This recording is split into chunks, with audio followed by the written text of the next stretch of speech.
Hello everyone, welcome to my channel ईजान fan fiction. तो friends, मैं आपके साथ एक न्यू एफएफ स्टार्ट कर रही हूँ।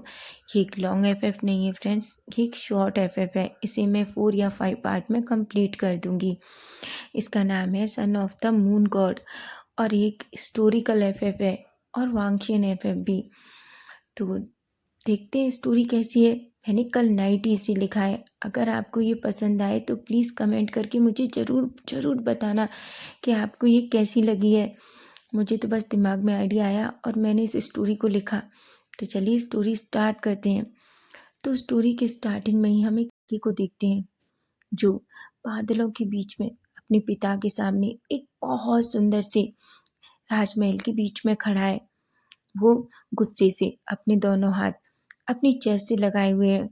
उसके सामने उसकी भाई बहन, उसकी माँ, उसके पिताजी और उसके पिताजी के मंत्री सुयोम खड़े हुए हैं। फेमियान कहते हैं, भीम ये काम क्या बचपना है। भीम कहता है, पिताजी मैंने कहा ना, मैं पृथ्वी पर जाना चाहता हूँ। फेमियान की आंखें बड़ी बड़ी हो जाती हैं, यहाँ तक कि सबकी। उसका भाई जांग चेंग कहता है, तुम क्या बात कर रहे हो विंग, तुम्हें पता भी है।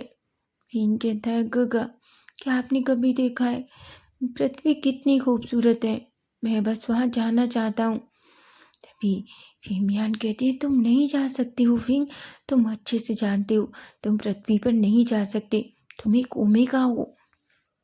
विंग कहता है, पर पिताजी आप अच्छे से जानते हैं कि मुझ में कोई ओमेगा फ्रेगमेंट्स नहीं है, मेरी खुशबू कोई नहीं सूंघ सकता है। तभी चांगचेंग कहता है, परवीन तुम अच्छे से जानते हो आज नहीं तो कल तुम्हारी सेंट बदल जाएगी। विंग कहता है, गगा लेकिन अभी तक नहीं बदली तो अब क्या बदलेगी। मैं 18 साल का हो चुका हूँ लेकिन मेरी अभी तक भी कोई ओमेगा सेंट नहीं है।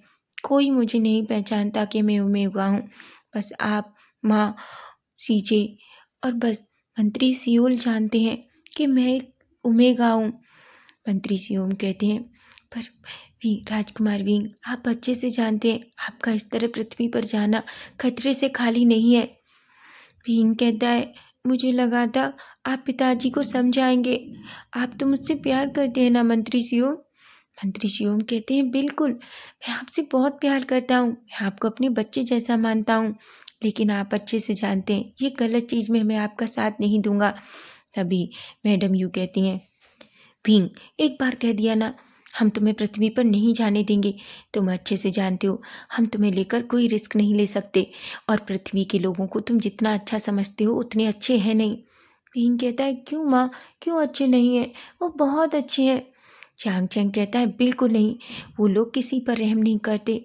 वो तुम नहीं जानते जीव जंतु जानवरों को कितनी बेरहमी से मार देते हैं, उन्हें किसी की कोई परवाह नहीं है। भींग कहता है, पर गगा मैं कोई जानवर नहीं हूँ। तभी यांग चेंग एक हंसता है और कहता है, तुम्हारी हरकतें तो बिल्कुल उन्हीं के जैसी हैं। क्या तुम्हें नहीं पता तुम यहाँ किस तरीके से उड़ते हो, किस तरीके से एक डाल से दूसरी डाल पर उछल कूद करते हो। तुम यहाँ अच्छे से जानते हो कि तुम एक राजकुमार हो और लोग तुमसे डरते हैं, लेकिन वो पृथ्वी है, वहाँ तुम्हें कोई नहीं जानता होगा। यानली कहती है, आशियान तुम समझ रहे हो ना, हाचिंग सही कह रहा है। तभी पिंग कहता है, सीजे आप भी, मैं बस पिताजी एक बार पृथ्वी पर जाना चाहता हूँ, मैं एक बार पृथ्वी को देखना चाहता हूँ, आपको पता है। तभी यांग फेमियान कहते हैं, और वो क्या। पिंग कहता है, आपको पता है कुछ दिनों पहले मंत्री स्यूम आप पृथ्वी पर गए थे ना। स्यूम की आंखें बड़ी बड़ी हो जाती हैं। फेमियान कहता है, भींग वो बात अलग थी, हमें किसी काम से उन्हें नीचे भेजना पड़ा था। भींग कहता है, मुझे पता है, मैंने उनके मुंह से सुना था कि नीचे सब कुछ बहुत खूबसूरत था। क्यों मैंने सच कहा ना मंत्री सियोम। सियोम बेचारे पूरी तरीके से घबरा जाते हैं। यांग चेंग जो गुस्से में सियोम की तरफ देखता है और कहता है, मंत्री सियोम क्या आपने विंग से ऐसा कहा। सियोम कहते हैं, बिल्कुल नहीं, मैं अच्छे से जानता हूँ कि राजकुमार विंग कैसे हैं। उनके मन में अगर एक चीज़ की ठान लेते हैं तो वो उस काम को कर कर रहते हैं, इसलिए मैं कभी उनसे ऐसी बात नहीं करता। जियांग चेंग कहता है, बीइंग, मंत्री सियोम मना कर रहे हैं, उन्होंने तुमसे ऐसा कुछ नहीं कहा। बीइंग कहता है, गगा, मैंने कब कहा कि उन्होंने मुझसे ऐसा कहा? जियांग चेंग कहता है, तो फिर तुमने कहाँ सुना? बीइंग कहता है, मैंने सुना, वो नीचे बैठकर कुछ मंत्रियों से कह रहे थे कि पृथ्वी बहुत खूबसूरत है और वहाँ पर लोग, पशु पक्षी, झरने, नदियाँ इतनी प्यारी हैं कि उनका यहाँ आने का मन भी नहीं कर रहा था। फेमियान गुस्से में सियोम को देखते हैं। मंत्री सियोम अपना फेस नीचे कर लेते हैं और अपने मन में कहते हैं, सच में राजकुमार विंग तो बातों से ही इंसान को मरवा सकते हैं। हे भगवान, इन्होंने कब सुन लिया? तभी फेबियान कहते हैं, चाहे मंत्री सियोम ने कुछ भी कहा हो, हमने एक बार डिसाइड कर लिया विंग, तुम नहीं जाओगे। मैडम यू कहती हैं, विंग, तुम कुछ जिद्दी ज़्यादा नहीं हो रहे हो? तुम अच्छे से जानते हो कि पृथ्वी तुम्हारे लिए खतरों से खाली नहीं है और हम तुम्हें खुद से दूर नहीं जाने दे सकते। याली कहती है, विंग, तुम अच्छे से जानते हो हम सब तुमसे कितना प्यार करते हैं। हम ही नहीं, यहाँ के सारे लोग, अगर उनको पता चलेगा कि उनका राजकुमार कुछ दिन के लिए गायब है तो लोग क्या सोचेंगे? क्या हम इस राज्य के राजकुमार को नहीं प्रोटेक्ट कर सकते हैं तो हम क्या करेंगे? भीम कहता है, सीजे, क्या मैं हमेशा के लिए नहीं जा रहा? मैं बस कुछ दिनों के लिए जाना चाहता हूँ। मैं बड़ा हो गया हूँ, मैं अपनी ज़िंदगी जीना चाहता हूँ। तभी फेमियान कहते हैं, विंग, क्या तुम्हें सच में लगता है कि तुम इस तरीके से नीचे जा सकते हो? क्या तुम्हें नहीं लगता कि अगर किसी ने तुम्हें पहचान लिया तो? विंग कहता है, तभी फेमियान कहते हैं, देखो विंग, तुम अच्छे से जानते हो कुछ रूल्स हैं। अगर तुम पृथ्वी पर भी गए तो तुम्हें उन्हें मानना होगा। अगर तुमने उन नियमों का उल्लंघन किया तो तुम जानते हो ना कि क्या होगा? भीम कहता है, और ऐसे क्या नियम है? मैं सारे नियम मानने के लिए तैयार हूँ। जियांग चेंग यानली की तरफ झुकता है और कहता है, सीजे, क्या आपको सच में लगता है बीइंग और नियम मानना वो तो उसकी डिक्शनरी में नहीं है?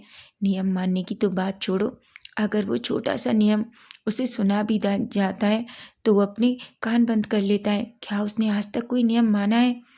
मैडम यू नैरो करती हैं और कहती हैं, क्या तुम सच में नियम मानोगे? तो ठीक है, पहले तुम हमें इस राज्य के कुछ नियम बताओ, ताकि फॉलो करके बताओ, ताकि हम मान सकें कि हाँ, तुम पृथ्वी पर जाकर उन नियमों को पूरा कर सकते हो।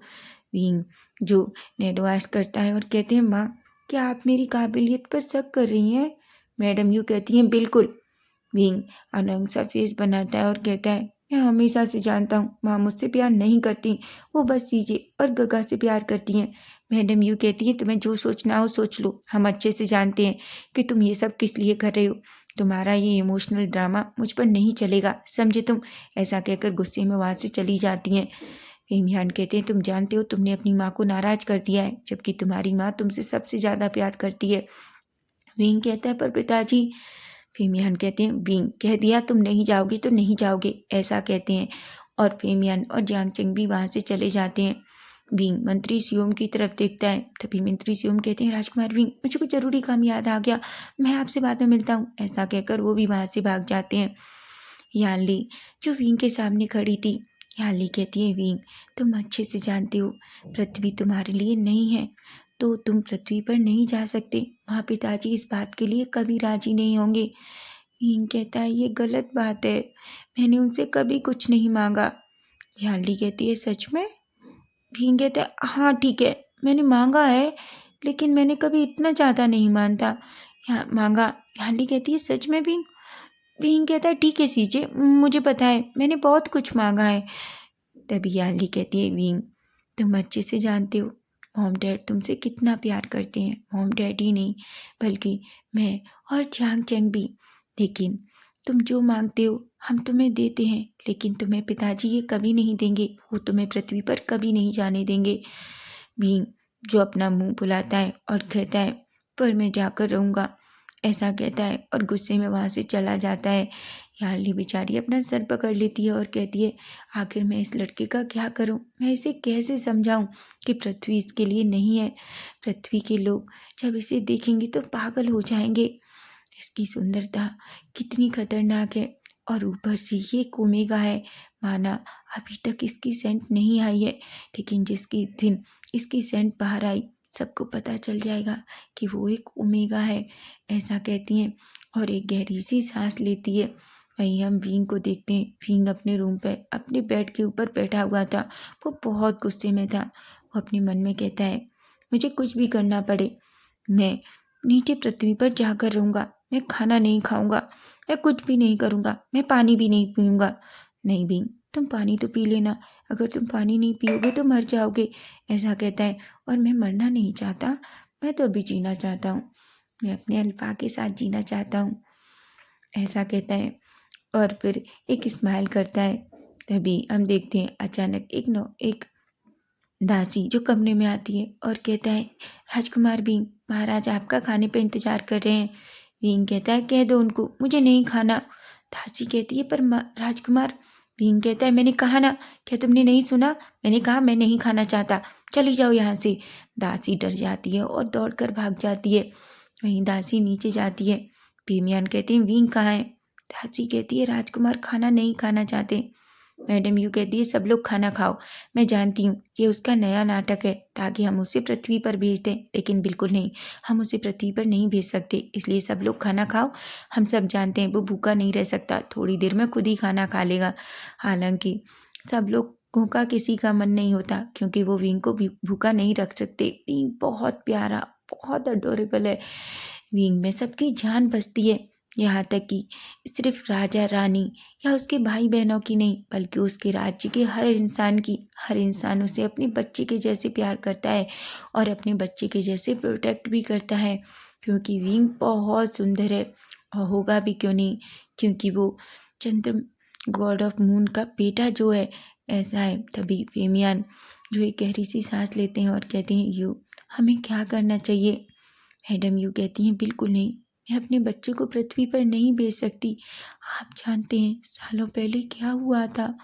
फेमियान कहते हैं, पर वो बहुत जिद्दी हो रहा है, वो इस तरीके से नहीं खाएगा तो बीमार हो जाएगा। मैडम यू कहती हैं, चाहे कुछ भी हो जाए, लेकिन मैं उसे पृथ्वी पर नहीं भेजूंगी। तुम नहीं जानते, मैं अपने बेटे को नहीं खो सकती, बहुत सालों पहले हमने उसे खो दिया। फेमियान कहती है, यू क्या तुम अभी भी उसे याद करती हो? यू कहती है, बिल्कुल, काश काश उसकी बात मान ली होती, हमने उसे कभी पृथ्वी पर नहीं जाने दिया होता, तो आज शायद वो हमारे साथ होती, ऐसा कहती है। भीमयान कहते हैं, वो पुरानी बात है, जो हो गया सो हो गया। मैडम यू कहती हैं, चाहे कितनी पुरानी हो, तुम्हें लगता है, मुझे ऐसा लग रहा है जैसे इतिहास खुद को फिर से दोहराना चाहता है, और मेरे बेटे के साथ नहीं फेमियान, मेरे बेटे के साथ नहीं। उनकी आंखों में आंसू आ जाते हैं। याली और जियांग चेंग जो ये सब कुछ देखते हैं, वो दोनों को नहीं पता आखिर किस चीज़ के लिए इतिहास दोहराया जा रहा है। याली कहती है, माँ आखिर आप किस चीज़ की बात कर रही हैं? मैडम यू कहती है, किसी चीज़ की नहीं, जो चीज़ तुम दोनों को जानना ज़रूरी नहीं है, उसकी ज़रूरत नहीं है, तुम दोनों अपने कमरे में जाओ। जियांग चैंग हालांकि पूछना चाहता था, लेकिन वो जानता है कि जब तक उसके माता पिता सच नहीं बताएंगे, वो नहीं जान सकता। वहीं हम देखते हैं विंग जो अभी भी अपने कमरे में था, उसे बहुत भूख लगी थी। वो इधर से उधर देखता है और कहता है, मैं डेली अपने कमरे में फल छुपा कर रखता हूँ, लेकिन आज तो मैंने कोई फल भी नहीं रखा। अब क्या करूँ? मुझे बहुत भूख लगी है, लेकिन मैं खाना नहीं खा सकता, क्योंकि मैं जानता हूँ अगर मैंने खाना खा लिया तो माँ पिताजी मुझे कभी पृथ्वी पर नहीं जाने देंगे। वहीं हम मैडम यू और फेमियान को देखते हैं, जो पूरा टाइम किचन में थे, क्योंकि वो देखना चाहते थे क्या विंग खाना लेने आएगा। वहीं वो दोनों सीधा विंग के रूम के सामने जाते हैं, लेकिन वो देखते हैं विंग अभी भी पूरे रूम में इधर से उधर घूम रहा था। उसे भूख लगी थी, वो अपना टमी पकड़ रहा था और खुद से अकेले बातें कर रहा था। फेमियान कहते हैं, यू हमें कुछ तो करना होगा। मैडम यू कहती है, क्या आप? फेमियान कहते हैं, पहले एक बार हम उससे बात करेंगे, ऐसा कहते हैं। फेमियान और मैडम यू दोनों अंदर जाते हैं तो विंग की तरफ देखते हैं। विंग जो उन दोनों को देखता है और कहता है, पिताजी, माँ, क्या आप अभी तक नहीं सोए? फेमियान कहते हैं, हम कैसे सो सकते हैं, हमारा बच्चा भूखा है और वो भी नहीं सोया। विंग कहता है, अगर आप मुझसे इतना ही प्यार करते हैं तो मुझे प्लीज़ पृथ्वी पर जाने दीजिए। मैडम यू कहती हैं, विंग बच्चा, हम तुमको पृथ्वी पर नहीं जाने दे सकते, पृथ्वी के अपने कुछ नियम हैं, अगर तुम वहाँ जाओगे और अगर तुमने एक भी नियम तोड़ा तो तुम जानते हो क्या होगा। भीम कहता है, कैसे नियम है पिताजी, मैं हर नियम मानूंगा। तभी भीमयान कहते हैं, ठीक है, तो तुम जानते हो हमें इंसानों से प्यार करना मना है। तुम किसी भी इंसान से प्यार नहीं कर सकते। अगर तुमने पृथ्वी पर किसी भी इंसान से प्यार किया, किसी भी अल्फा से प्यार किया, तो तुम्हें कड़ी से कड़ी सजा दी जाएगी। भीम कहता है, मैं वादा करता हूँ मैं किसी से प्यार नहीं करूँगा। वैसे भी मैं किसी से प्यार करना नहीं चाहता, और वैसे भी अगर मुझे सच में शादी करनी है तो मैं यहाँ करूँगा जिस अल्फा को आप पसंद करेंगे। मैं किसी ऐसे अल्फा से प्यार नहीं करूँगा जिसे मैं जानता ना हूँ। तभी भीमयान कहते हैं, दूसरी बात, तुम इस रूप में तो बिल्कुल भी पृथ्वी पर नहीं जा सकते। भीम जो बड़ी बड़ी आंखों से देखता है, मैडम यू कहती है, बिल्कुल तुम अपने असली रूप में नहीं जा सकते, तुम्हें अपना रूप बदलना होगा। भीम कहता है, क्या? भीमयान कहते हैं, भीमयान कहते हैं, ठीक है, तो हम तुम्हें एक बिल्ली में बदल देते हैं। भीम कहता है, यह क्या मैं आपको बिल्ली दिखता हूँ? मैं कितना खूबसूरत हूँ, क्या आप मुझे बिल्ली बनाएंगे? नहीं डैड, मैं बिल्ली बन के नहीं जाना चाहता। तभी भीमयान एक स्माइल करते हैं और कहते हैं, ठीक है, तो हम तुम्हें एक छोटी सी प्यारी सी लोमड़ी में बदल देते हैं। क्या लोमड़ी?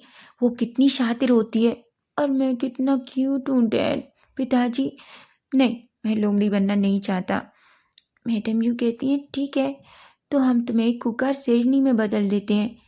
भीम कहता है, बिल्कुल नहीं, मैं बहुत प्यारा हूँ और मैं कभी किसी को नहीं डांटता, इसलिए मैं वो कुकर शेरनी नहीं बनना चाहता।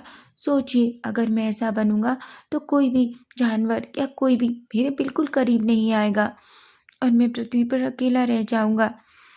तभी भीमयान कहते हैं, अच्छा, तो तुम बताओ तुम क्या बनना चाहते हो? भीम कहता है, पिताजी, क्या आप मुझे एक प्यारा सा खरगोश बना सकते हैं? जिस पर मैडम यू और भीमयान एक दूसरे की तरफ देखते हैं। तभी मैडम यू विंग का हाथ पकड़ती हैं और कहती हैं, विंग, याद रखना, तुम पृथ्वी पर जाओगे लेकिन तुम किसी से प्यार नहीं करोगे, और हाँ, हम तुम्हें एक प्यारा सा खरगोश बनाओगे, लेकिन तुम जानते हो ये समय सीमा कितने दिन तक रहेगी? विंग कहता है, कितने दिन तक?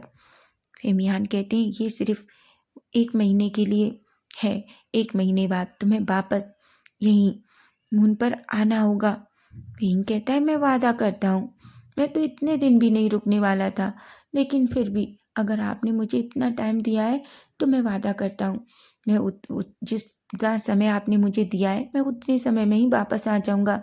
मैडम यू कहती हैं, अगर तुम वापस नहीं आए तो याद रखो, तुम जाओगे वहाँ से गायब हो जाओगे और सीधा यहाँ आ जाओगे, और अगर तुम अपनी मर्जी से आओगे तो अच्छा है, और बिना मर्जी के आओगे तो तुम्हें पनिशमेंट मिलेगी।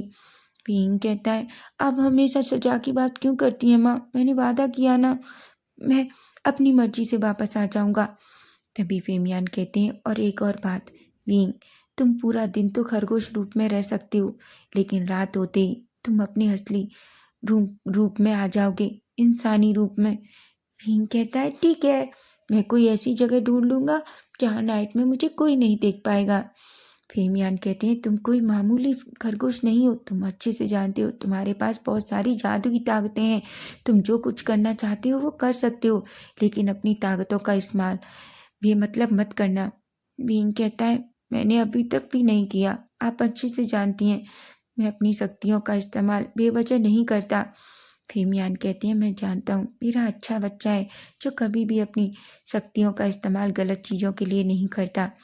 भीम कहता है, पिताजी, तो क्या मैं सच में जा सकता हूँ?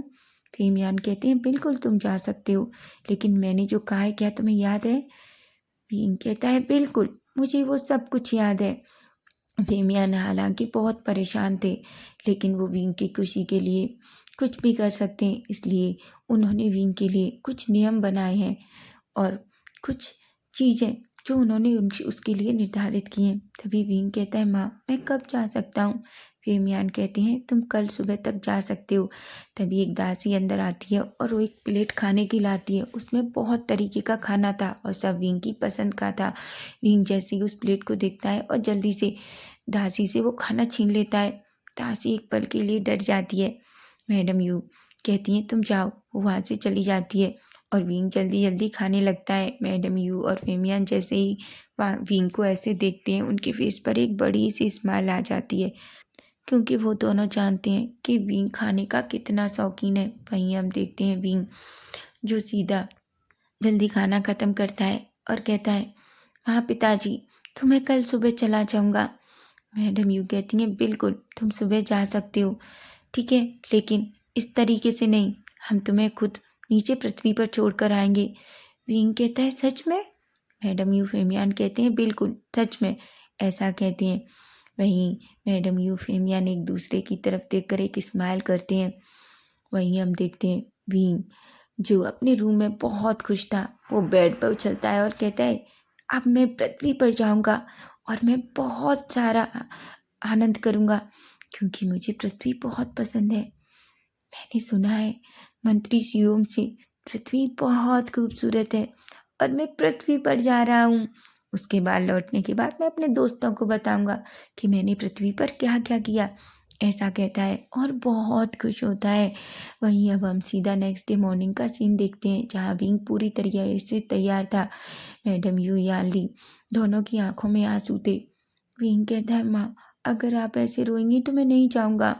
मैडम यू कहती है, सच में? विंग कहता है, माँ। मैडम यू कहती है, ठीक है, मैं नहीं रोऊंगी, पर मैं तुम्हें बहुत याद करूँगी। अभी विंग कहता है, मैं भी आपको याद करूँगा, और वैसे भी माँ, ऐसा नहीं है कि मैं आपसे मिलने नहीं आ सकता। फेमियान कहते हैं, बिल्कुल नहीं विंग, तुम जानते हो तुम इस 1 महीने में वापस चंद्रमा पर नहीं आ पाओगे। विंग कहता है, क्या? तभी मैडम यू कहती हैं, हाँ विंग, ये भी एक नियम है, जब तक जितने दिन का तुम निर्धारित कर कर पृथ्वी पर जाओगे, तुम उतने दिन तक ही पृथ्वी पर रहोगे। उससे पहले तुम मून महल में लौट कर नहीं आ सकते। विंग अपने मन में कहता है, मून महल में रह रहकर भी मैं परेशान हो गया हूँ, इसलिए अच्छा है मैं 1 महीने तक पृथ्वी पर रहूँगा। विंग कहता है, कोई बात नहीं माँ, ये 1 महीने तो आसानी से गुजर जाएंगे, ऐसा कहता है। सभी बहुत दुखी थे, लेकिन विंग बहुत खुश था। जियांग चेंग कहता है, तुम सच में बहुत अजीब हो, तुम्हें नहीं लगता कि माँ पिताजी कितने दुखी हैं और तुम कितना खुश हो रहे हो?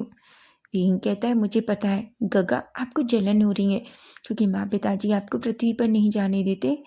जियांग चेंग कहता है, उस पृथ्वी पर कौन जाना चाहता है? विंग कहता है, मैं जाना चाहता हूँ, और अगर आपको नहीं पसंद है तो वो आपकी परेशानी है, पर मैं पृथ्वी पर जा रहा हूँ और मैं बहुत खुश हूँ, समझिए आप। तभी मैडम यूफेमियन विंग का हाथ पकड़ते हैं और अचानक वो दोनों वहाँ से गायब होकर जाते हैं। जियांग चेंग और याली दोनों जो उन गायब होते हुए उन्हें देखते हैं, याली की आंखों से आंसू गिर जाते हैं। जियांग चेंग जिसका फेस पूरी तरीके से सेट था, याली कहती है, मैं जानती हूँ तुम मुझसे बहुत प्यार करते हो, पर फिर भी तुम उसे इतना क्यों डांटते हो? भीम कहता है, सीजे आप नहीं जानती उसकी वजह से मैं कितना घबराया हुआ हूँ, अगर उसे कुछ हो गया तो। वो अभी भी बच्चा है, वो बहुत शरारती है, और ऊपर से वो एक ओमेगा है। याली कहती है, तुम चिंता मत करो, माँ ने उसकी सेंट पूरी तरीके से बंद कर दी है। अगर उसकी सेंट जरा भी बाहर आती है तो उस जादू की वजह से उसकी सेंट पूरी तरीके से दब जाएगी और किसी को पता नहीं चलेगा कि वो एक ओमेगा है। तभी झांग चेंग कहता है, चलो ये भी एक अच्छी बात है, अगर किसी को ये पता नहीं चलेगा कि वो एक ओमेगा है तो कोई परेशानी नहीं होगी। इस पर याली कहती है। वहीं हम देखते हैं थोड़ी देर में ही वो एक जंगल के बीच में उतरते हैं।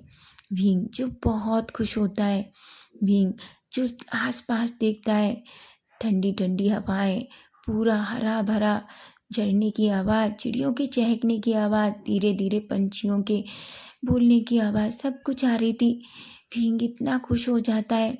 तभी फेमियान भींग की तरफ देखते हैं और कहते हैं, भींग यहाँ से आगे का सफ़र तुम्हें तय करना है, और तुम जानती हो ना, अपनी रक्षा के लिए तुम अपनी शक्तियों का प्रयोग कर सकते हो, लेकिन आप बस बिना अपने मनोरंजन के लिए तुम इन शक्तियों का प्रयोग नहीं करोगे। भीम कहता है, पिताजी मैं अच्छे से जानता हूँ। मैडम यू कहती हैं, पर आप अच्छे से जानते हैं ना कि भीम के पास कितनी सारी शक्तियाँ हैं। फेमियान कहते हैं, तुम डरो मत, उसने आज तक कभी भी अपनी शक्तियों का दुरुपयोग नहीं किया और वो अभी भी नहीं करेगा, मैं अपने बच्चे पर भरोसा करता हूँ। फेमियान कहते हैं, ठीक है, अब हम तुम्हें यहाँ छोड़ते हैं और तुम्हें तुम्हारा रूप देते हैं, ऐसा कहते हैं। और वो अपना हाथ उठाते हैं, वो विंग के ऊपर एक रोशनी पड़ती है और विंग जो एक बहुत ही प्यारे से छोटे से खरगोश में बदल जाता है। मैडम यू और फेमियान भी वहाँ से गायब हो जाते हैं। विंग जो अपने आप को देखता है, वो कहता है मैं कितना प्यारा लग रहा हूँ, लेकिन मैं सच में बहुत खूबसूरत हूँ। लेकिन मेरा ये लॉकेट, विंग उसको हाथ में ले अपने पंजों में पकड़ता है और अचानक से उन छोटे छोटे पंजों से विंग का वो लॉकेट उसके माथे पर एक रेड कलर का टीका बन जाता है और उसके माथे पर छिप जाता है। विंग एक स्माइल करता है और उस अपने रैबिट रूप में इधर उधर घूमने लगता है। उसे बहुत अच्छा लग रहा था, यहाँ से वहाँ कूदना, ये सब करना। विंग एक गहरी सी सांस लेता है और कहता है मैं इंसानी रूप में नहीं आ सकता और कोई मुझे नहीं देख पाएगा। वहीं विंग जो यहाँ से वहाँ कूद रहा था, वहाँ से वहाँ कूदता है। विंग को तो ये भी नहीं पता कि वो कितनी दूर और कहाँ जाता है। तभी उसे एक छोटा सा तालाब दिखाई देता है। वो उसे देखता है और कहता है मैं इसमें कूदना चाहता हूँ, नहीं मैं इसमें नहाना चाहता हूँ। ऐसा कहकर वो उस तालाब के पास पानी में चला जाता है। वहीं हम दूसरी तरफ देखते हैं, जहाँ हम देखते हैं चिचेन जो सामने से आ रहे थे। तभी वो अपने भाई लैन वांगजी को देखते हैं। वांगजी जो पूरी तरीके से कोल्ड फेस में था। वांगजी को देखकर चिचेन कहते हैं वांगजी तुम कहाँ जा रहे हो। वांगजी कहता है गगा मैं कुंड में स्नान करने जा रहा हूँ। चिचेन कहते हैं ठीक है वांगजी, लेकिन जल्दी आ जाना, तुम्हें पता है ना कि हमारी क्लासेस जल्दी शुरू हो जाएंगी। वांगजी कहता है ठीक है गगा, मैं टाइम से आ जाऊँगा, ऐसा कहता है। और वो सीधा अपने गगा को वो करने के बाद वहाँ से फिर से निकल आता है। वो सीधा उस तालाब में आता है। वहाँ सिर्फ लैन वांगजी और उसके गगा लैन सिचेन और उसके अंकल लैन कुरैन कोई और किसी को भी उस पॉन्ड में जाने की इजाज़त नहीं है, क्योंकि वो सिर्फ उन लोगों का पॉन्ड है। अगर वो ही इजाज़त देते हैं तो ही कोई इंसान उसके करीब आ सकता है उस तालाब के, नहीं तो किसी में इतनी ताकत नहीं है कि वो उसके आसपास भी आ सके। ना ही कोई जानवर, ना ही कोई पक्षी। वहीं विंग जो आसानी से उस पॉन्ड के अंदर चला जाता है और उसमें आराम से नहाने लगता है, हालांकि वो खरगोश रूप में था। तभी वो कहता है ये कैसा तालाब है, इसका पानी कितना ठंडा है, मैं पूरा ठंडा हो गया, मुझे गुस्सा आ रहा है, आखिर कोई इतना ठंडा पानी कैसे रख सकता है, ऐसा कहता है। वहीं हम देखते हैं वांगजी जो धीरे धीरे अपने सारे कपड़े निकालता है और धीरे से तालाब के अंदर जाता है। वो तालाब के बीच में जाकर खुद को रिलैक्स करने के लिए बैठ जाता है। वहीं विंग जो तालाब में बहरा आराम से तैर रहा था, भले ही उसका खरगोश रूप है लेकिन वो कुछ भी कर सकता है। तभी हम देखते हैं अचानक वांगजी को कुछ अजीब सा फील होता है। ऐसा लगता है कि जैसे बहुत ही कोई सॉफ्ट चीज़ उसकी गोद में है। तभी वो अपना हाथ उठाता है और उस चीज़ को पकड़कर ऊपर ले लेता है। विंग जो बड़ी बड़ी आंखों से उसकी तरफ देखता है। वहीं वांगजी शॉक हो जाता है। वांगजी जो उस खरगोश की तरफ देखता है, वांगजी ने ऐसा खरगोश पहले कभी नहीं देखा। उसे कुछ भी समझ नहीं आ रहा था ये क्या है। वांगजी उसकी तरफ देखता है और बस देखता रह जाता है। वहीं विंग बड़ी बड़ी आंखों से वांगजी को देखता है और अपने मन में कहता है क्या वो एक अल्फा है, क्या उसने मुझे पकड़ लिया, नहीं क्या उसने मुझे पहचान लिया कि मैं एक ओमेगा हूँ, नहीं नहीं नहीं ऐसा नहीं हो सकता। तभी वांगजी अपनी डार्क वॉइस में कहता है तुम कौन हो और तुम इस तरीके से इस तालाब में कैसे आ सकते हो। वहीं हम देखते हैं विंग जो खरगोश रूप में है, लेकिन इसलिए उसकी आवाज़ वांगजी नहीं सुन सकता है। विंग अपने मन में कहता है मैं क्यों नहीं आ सकता, लेकिन तभी वांगजी कहता है तुम मुझे ऐसे क्यों देख रहे हो, और हाँ तुम कहाँ से आए हो, तुम बहुत अजीब हो, ऐसा खरगोश मैंने पहले कभी नहीं देखा। वैसे तुम ना सच में, क्या तुम यहाँ से बह गए हो। विंग जो वांगजी की तरफ देखता है। विंग जिसे ठंड लग रही थी, इसलिए विंग के हाथ पैर धीरे धीरे कांपने लगते हैं। जैसे ही उसकी बॉडी थोड़ी शिवर करती है, वांगजी को समझ आ जाता है। वांगजी कहता है ओह तो तुम्हें ठंड लग रही है। वांग जी कभी इससे किसी से इतनी बात नहीं करता, लेकिन उसे नहीं पता कि वो इस खरगोश से इतनी बात क्यों कर रहा है। तभी वांग जी विंग की तरफ देखता है और कहता है, ठीक है, मैं तुम्हें वहाँ किनारे पर रख देता हूँ ताकि तुम आराम से बैठ सको। विंग, जो जानबूझकर नहीं बोल रहा था, ऐसा नहीं है कि वो बोल नहीं सकता, लेकिन उसने अपने माता पिता से वादा किया है कि जब तक ज़रूरत नहीं होगी वो नहीं बोलेगा। और वो ये भी जानता है अगर अपने खरगोश रूप में वो बोला तो सामने वाले लोग डर जाएंगे और उसे अजीब समझेंगे या उसे पकड़ लिया जाएगा। इसलिए वो पूरी तरीके से चुप रहता है और वांग जी उसे चुपचाप वहीं रख देता है। लेकिन जैसे ही वांग जी तालाब में से खड़ा होता है, विंग की आंखें बड़ी बड़ी हो जाती हैं क्योंकि वांग जी पूरी तरीके से डेकिड था और विंग का फेस रेड हो जाता है। विंग अपने मन में कहता है कि कितना सेमलेस अल्फा है, क्या इसको शर्म नहीं है कि मेरे सामने इस तरीके से पूरा नेकेड कैसे खड़ा हो सकता है। सच में पृथ्वी के लोग बहुत बेशर्म होते हैं क्या? नहीं, ये इंसान तो सच में बहुत बेशर्म है। देखो इसको कि मेरे सामने किस तरीके से नेकेड खड़ा है। वहीं वांग जी को विंग उस खरगोश को देखकर बहुत अजीब लगता है। वो वांग जी जो विंग की तरफ देखता है, विंग के गाल थोड़े पिंक हो जाते हैं। भले ही वो खरगोश रूप में थे, लेकिन वांग जी कुछ अजीब फील करता है। वांग जी कहता है, क्या हुआ? क्या तुम्हारी तबीयत ठीक नहीं है? तुम इतने ठंडे पानी में नहाओगे तो बीमार तो हो ही जाओगे। तुम बहुत प्यारे हो। वैसे तुम कहाँ से आए हो? विंग जो बड़ी बड़ी आंखों से उसे देखता है। तभी वांग जी उसे फिर से उठा लेता है। वांग जी ने अभी भी कपड़े नहीं पहने थे।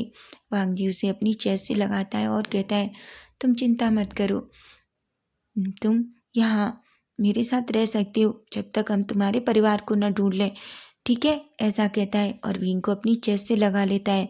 विंग को वांग जी की ओमेगा सेंट पूरी तरीके से फील हो रही थी। विंग जानता है वांग जी कोई नॉर्मल अल्फा नहीं है, बल्कि एक स्ट्रॉन्ग अल्फा है।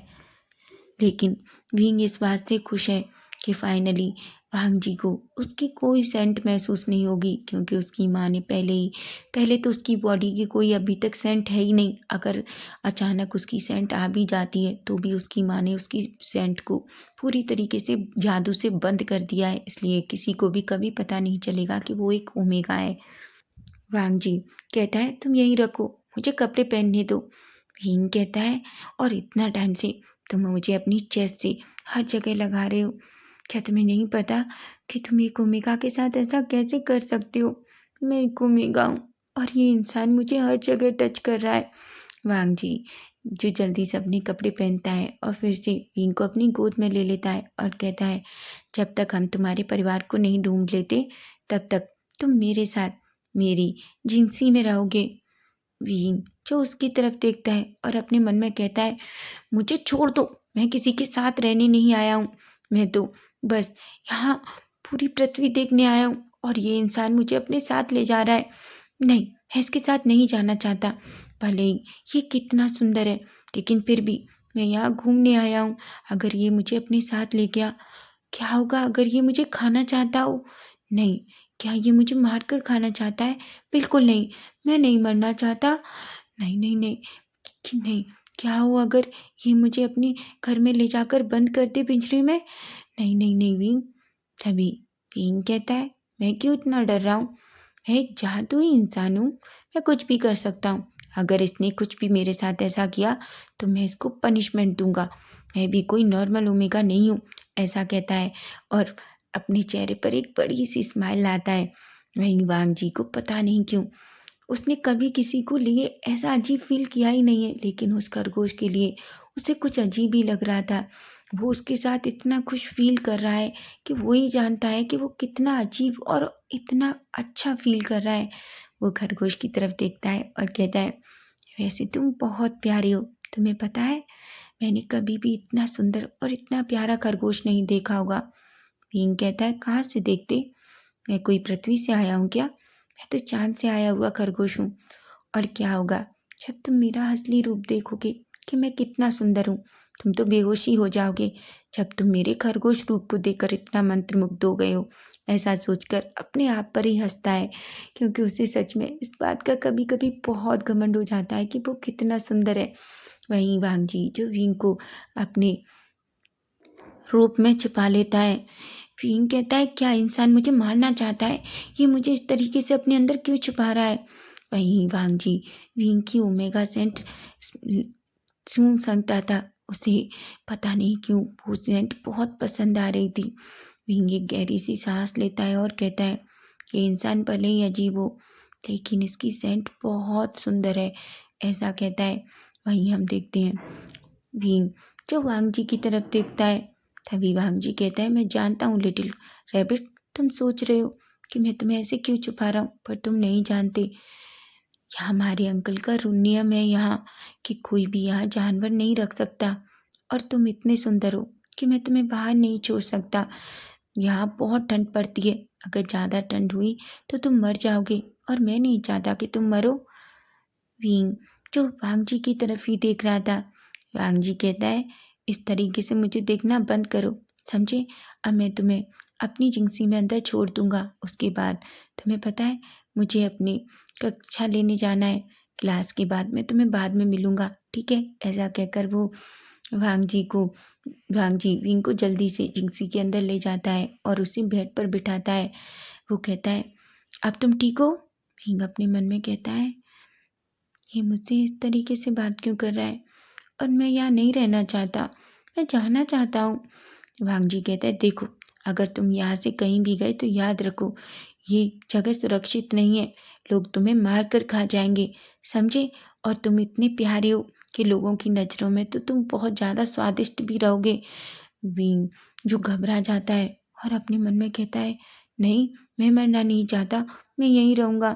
तभी वांग जी कहता है मुझे पता है तुम्हें भूख लगी होगी, इसलिए मैं तुम्हारे खाने का इंतजाम करता हूँ। ऐसा कहकर वांग जी जल्दी से जिंगसी से बाहर निकलता है। विंग कहता है वो कहाँ गया, मैं कहाँ हूँ मुझे तो ये भी नहीं पता, लेकिन कुछ भी हो इस रूम में से अच्छी खुशबू आ रही है, ऐसा कहता है। पर मुझे भूख भी लगी है। वहीं वांग जी जल्दी आता है और उसके साथ में बहुत सारी कैरेट थी। विंग उन कैरेट को देखता है और कहता है ये क्या है। वांग जी जो उसके सामने रखता है और विंग के धीरे से उसके चिक को टच करता है। हालांकि वांग जी तो रैबिट के गालों को टच कर रहा था, लेकिन वो सच में तो रैबिट नहीं है ना, वो तो एक बींग है। विंग की हार्ट बीट फास्ट हो जाती है। वांग जी कहता है मुझे पता है तुम लोगों को कैरेट बहुत पसंद होती है ना, इसलिए मैं तुम्हारे लिए इतनी सारी कैरेट लाया हूँ। अगर तुम्हें पसंद है तो खा लो, ठीक है। और यहीं आराम करना जब तक मैं वापस नहीं आ जाता, और जिंगसी से बाहर मत निकलना, समझे तुम। ऐसा कहता है। विंग जो अपने मन में कहता है मैं कोई सच का खरगोश नहीं हूँ, मुझे भूख लगी है, मैं ये गाजर खाना नहीं चाहता, कम से कम कुछ फल तो लेकर आते। हार्टलेस सर्फा कि तुम्हें समझ नहीं आ रहा, मुझे बहुत भूख लगी है, ऐसा कहता है। पर वांग जी जो उसके सिर पर हाथ घुमाता है और कहता है ठीक है मेरा वेट करना खरगोश। ऐसा कहकर वो सीधा वहाँ से चला जाता है और जिंगसी का डोर बंद कर देता है, क्योंकि वो नहीं चाहता कि विंग को कोई उस खरगोश को कोई भी जिंगसी के अंदर देखे।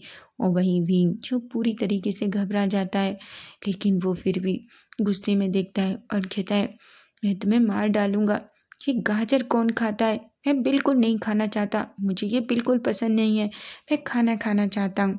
पर विंग तुम तो विंग हो, तुम कहीं ना कहीं से खाना ढूंढ ही लोगे, ऐसा कहता है और एक स्माइल करता है। और लेकिन वो बहुत थका हुआ था, इसलिए वो अपने मन में कहता है पहले मैं एक गाजर खाता हूँ, उसके बाद मैं आराम करूँगा, फिर यहाँ से निकलकर अपने लिए खाना ढूंढूंगा, ऐसा कहता है। वो पहले गाजर खाता है और बेड पे लेट जाता है, लेकिन लेटे लेटे उस खरगोश रूप में ही उसे कब नींद आ जाती है उसे पता भी नहीं चलता।